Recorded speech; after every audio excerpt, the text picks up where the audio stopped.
In this video, we will walk through completing a textbook project in CIS 110. First, you will want to navigate to the module you are working on. We will use Word Module 1 for this particular example, but you will complete a similar textbook project assignment for every module or chapter this semester.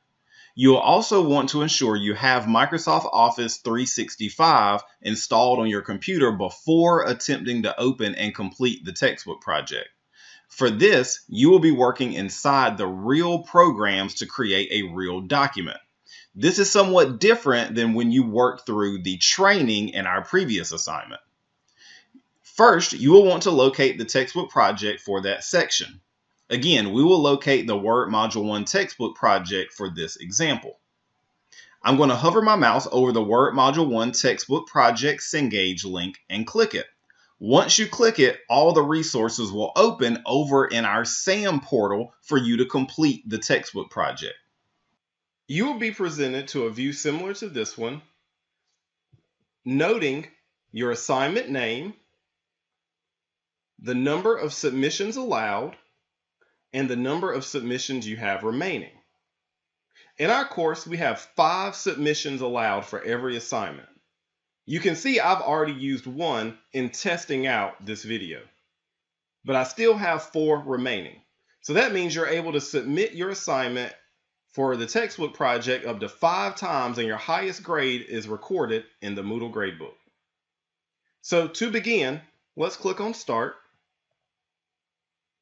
And you'll always notice these 3 important sections. We have the reading, which we'll get to in 1 second. The reading will actually include the instructions for us to complete the start file. If you have a physical copy of the textbook, then you are also able to reference that. It is the same exact reading. Now we have a start file that we just used, so let's go and open that. Again, it should be located in the Downloads folder of your computer.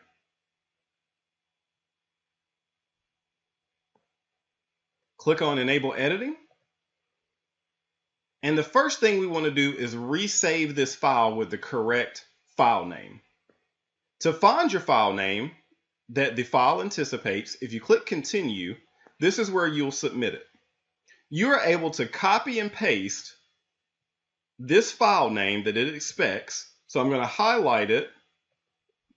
I am purposefully not highlighting the .docx part. That is automatically added to your file name. And I'm going to right click and select Copy. And I'm going to go back to my file. And I'm going to click File, Save As. And I'm going to paste. You can right click, paste my file name here. If your file name does not match what SAM anticipates when uploading your completed file, it will not accept it.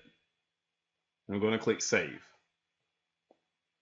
If you don't want to copy and paste it again, you can reference this file name and type it manually, making sure you make no mistakes. There are no spaces in this file name. Make sure all of your capital letters and lowercase letters are typed appropriately as well. When using the ebook, I like to either split my screen if I'm working on one screen where I have my start file to the right and my instructions or ebook to the left. If you have more than one screen, it is easy also to open them full size on both screens. If you are working with Microsoft Word in a half view, then you'll want to make sure that you notice that some of these options on the ribbon are condensed into subheadings. So for instance, some of our paragraph formatting tools, to see them all that would normally be seen in full view, you'll have to click on this button to see them. Now, again, our instructions over here in our reading, as we go down, you'll want to follow them step by step. Our first step starts here where it wants us to adjust the margins. It gives you the instructions, and you'll usually want to locate, if you're using the ebook, there are these orange markers with a number in it. In your physical textbook, they may be red circles with a number in it. So you want to locate these, and it says click the layout on the ribbon tab. That's up here. And then we're going to choose margins and then narrow. That changes the margins in my document for me. You can notice there's also a picture that you can click on and enlarge to see exactly what you're supposed to do. Once I click page over, I'm going to enter some text in my document. It has me type wash your hands. So I'm going to click in my document and I'm going to type wash your hands, making sure I capitalize the correct letters, put an exclamation point at the end. And then it says press enter to move my insertion point to the beginning of the next line. As I continue to page over, they show you how to change the zoom and display the formatting marks.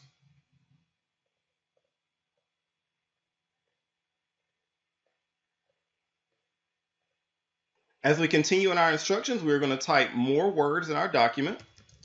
Washing your hands with soap and water can decrease outbreaks of foodborne illness because it can prevent spreading germs from your hands to food. Making sure, again, you capitalize the correct letters, making sure you have no typos, making sure you have the correct punctuation. And then pressing enter. Again, you're able to click on these screenshots to view an enlarged image of exactly what your document is supposed to look like at this given point. You're going to continue paging through your instructions, following the steps until you have completed your entire textbook project. For Word Module 1, when you are done, it should look similar to this. Now, I've intentionally made a mistake here in our first paragraph, as well as I have intentionally misspelled visit, so that when I submit this, I can show you what some errors look like in your score report. Again, you want to make sure that your file name is correct and what Sam expects and is listed here. So I'm going to click the arrow to upload my file.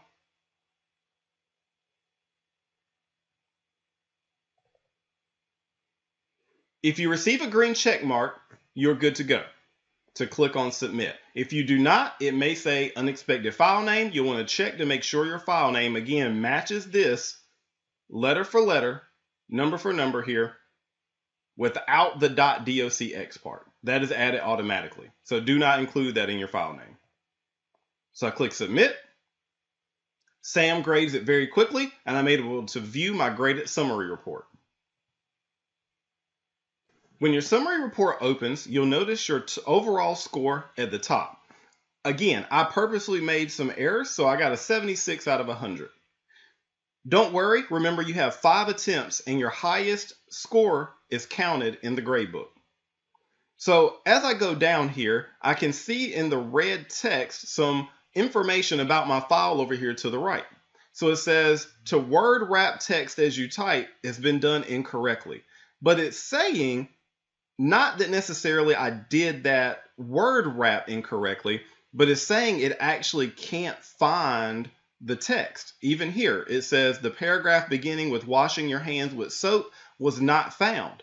So what happens is I actually deleted on purpose and left off on purpose the word your. So washing your hands was missing here.